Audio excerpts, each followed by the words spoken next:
Body close कर दिया गया और HTML क्लोज कर दिया गया। ठीक है, HTML इंटरफेस हमारा बन चुका है। ठीक है, अब इसको यहां से रन करा लो क्रोम।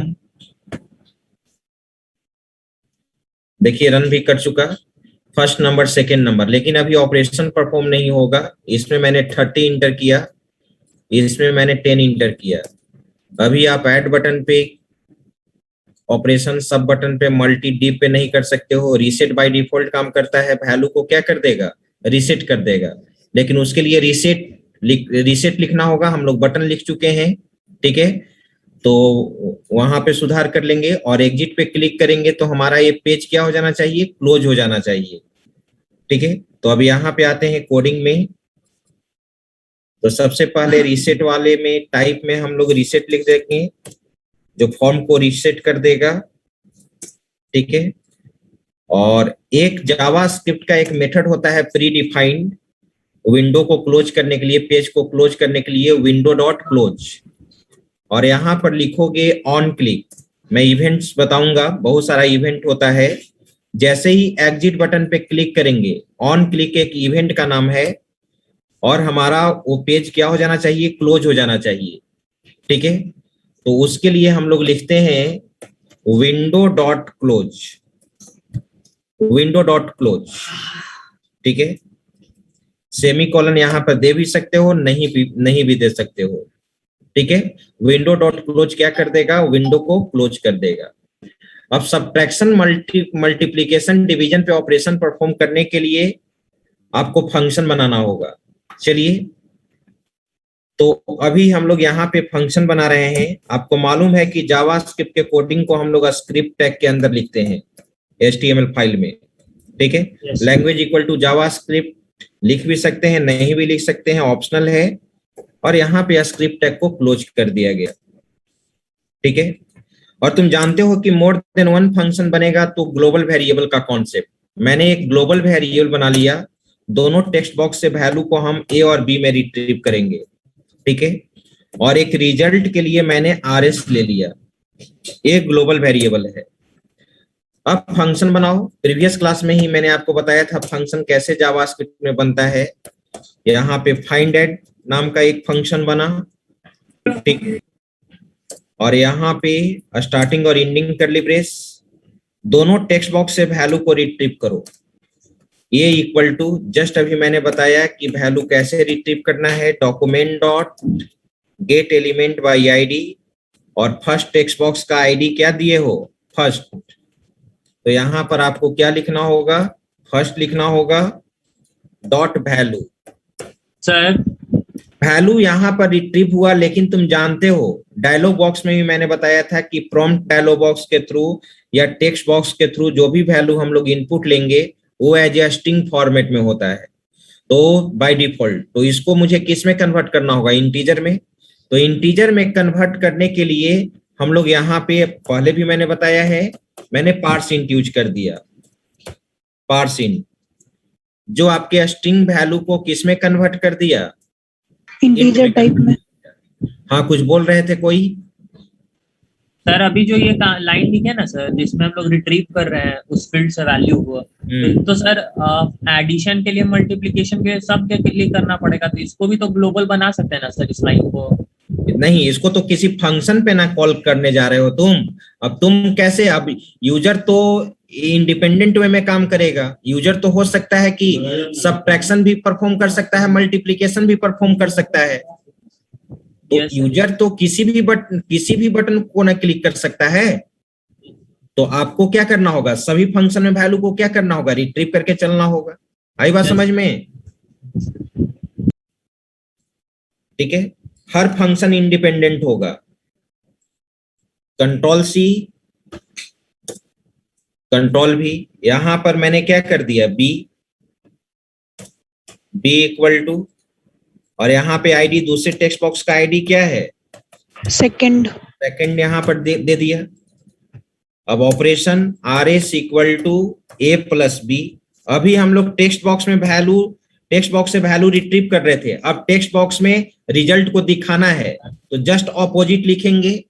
यहां पर सबसे पहले लिखना होगा document dot get element by ID, ठीक है।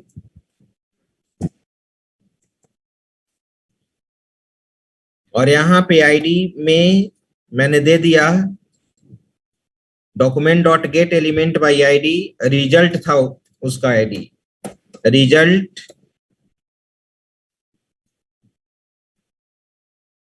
डॉट वैल्यू इक्वल टू, ठीक है, RS, ठीक है। ये चीज वैल्यू आ गया है, एक फंक्शन आपका रेडी हो चुका। इसी तरह से आपको 3 फंक्शन और बनाना होगा, क्योंकि ये फाइंड एट वाला फंक्शन को आप जानते हैं ना, किसी भी फंक्शन का बॉडी तभी एग्जीक्यूट करता है जब उसको कॉल करते हैं। तो इसको हम लोग कॉल कहां पे करेंगे, ऐड बटन पे, ठीक है। किसी इवेंट पे कॉल होगा। तो इसी तरह से एक दूसरा फंक्शन हम लोग को बनाना होगा, फाइंड सब, ये सबट्रैक्ट होगा, बस यहां पे केवल माइनस कर देना है, ठीक है, और कहीं कोई चेंजिंग नहीं। उसी तरह से multiplication,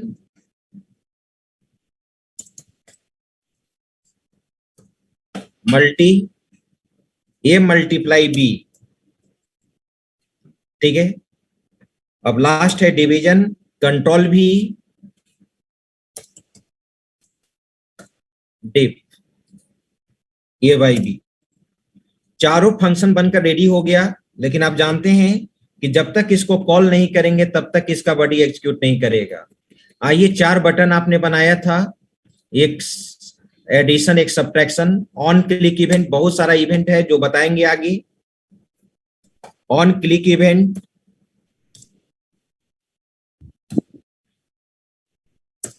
on click equal to, find on click equal to function का नाम है आपका फाइंड एट, ठीक है। सेमीकोलन दे भी सकते हैं, नहीं भी दे सकते हैं। अब इसको मैं कॉपी कर लिया,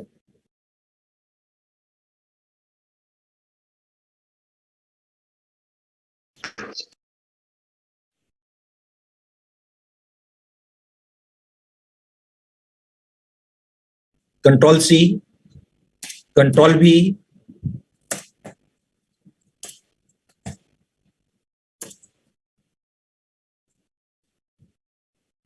फाइंड मल्टी, और यहां पे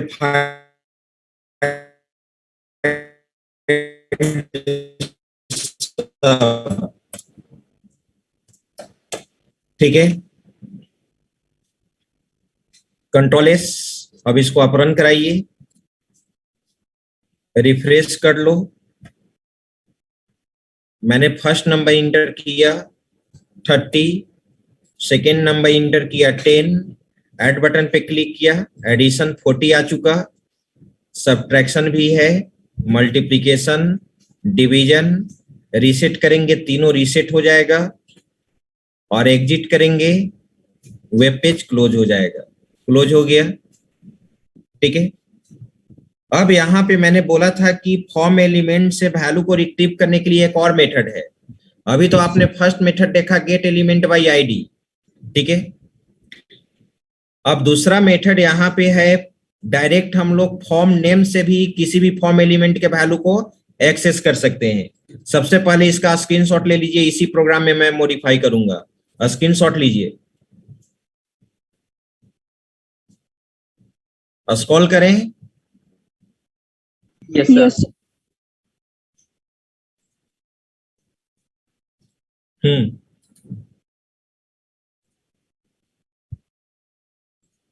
नेक्स्ट 41 से ये रहा नेक्स्ट,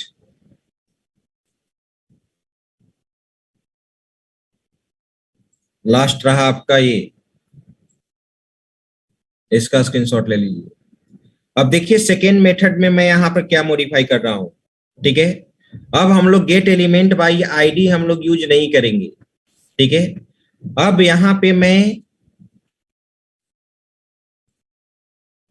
ये फॉर्म का जो फॉर्म टैग बनाए हो उस फॉर्म टैग का वहां पे नाम दे दो। देखिए फॉर्म अभी नाम नहीं दिए हैं, मैंने यहां पर नेम दे दिया। नेम इक्वल टू मैंने दे दिया कैलकुलेटर।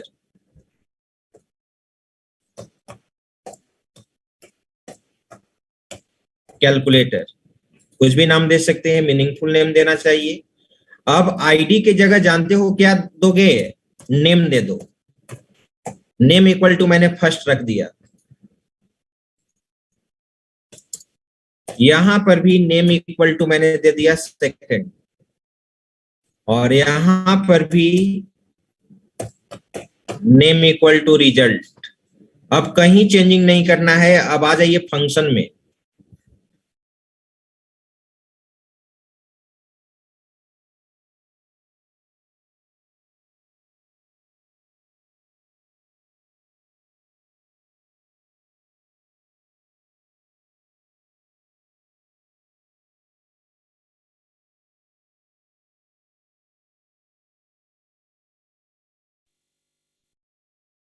अब आप गेट एलिमेंट बाई आईडी आपको नहीं, भी वही चीज आपको करना है।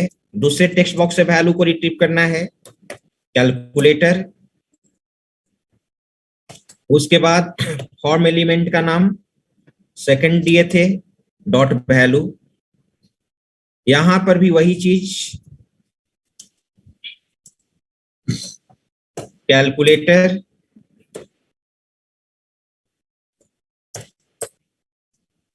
डॉट रिजल्ट डॉट वैल्यू, ठीक है, RS। अब इस चीज को हम लोग को क्या कर देना है, कॉपी कर लेना है।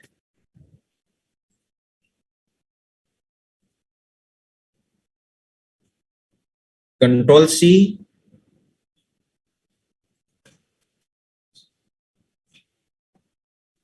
कंट्रोल V,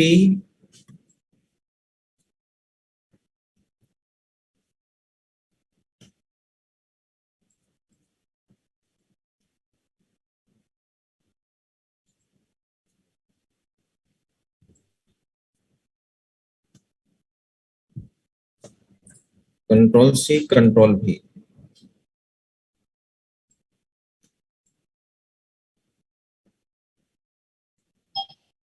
यहाँ पे डिवीजन के लिए ऑपरेटर ए कर दिया, यहाँ पे मल्टीप्लिकेशन, ठीक है, ऊपर में माइनस। ऐड वाला में चेंज नहीं हुआ सर। तो सही है ना? सर ऐड वाले में चेंज नहीं हुआ sir, get element by ID ही है उसमें। अच्छा,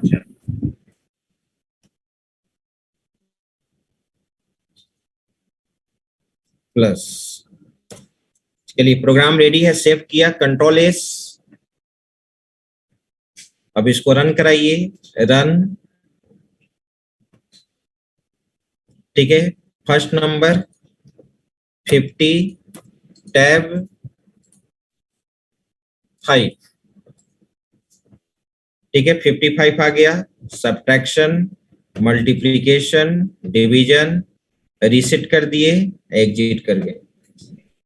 तो आपने देख, हाँ बोलिए। सर इसमें सर जो भी वैल्यू डाल रहे हैं ए और बी का सर, और at the same point of time सब बटन सर एक्टिव हो जा रहा है। मतलब कि ऐसा नहीं है कि चांस बाई चांस मिल रहा है कि पहले ऐड होगा फिर वो, at the same point of time sir सारा बटन एक्टिव हो जाता है सर। नहीं, एट ए टाइम तो कोई एक ही, हाँ एट ए टाइम तो कोई एक ही बटन पे ऑपरेशन परफॉर्म करेंगे ना।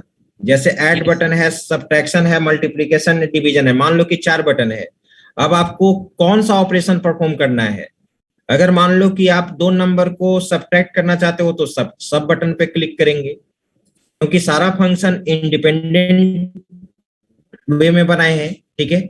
एडिशन को मल्टीप्लिकेशन ऑपरेशन से कुछ लेना देना नहीं है, ठीक है। किसी भी ऑपरेशन को दूसरे ऑपरेशन भी फंक्शन में दोनों टेक्स्ट बॉक्स से क्या किया गया है, वैल्यू को रिट्रीव किया गया है। आ रही बात समझ में?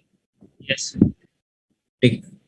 अब ऐसे आप कर सकते थे कि एक इनपुट नाम का एक अलग फंक्शन बनाते और दोनों टेक्स्ट बॉक्स से वैल्यू को रिट्रीव करते।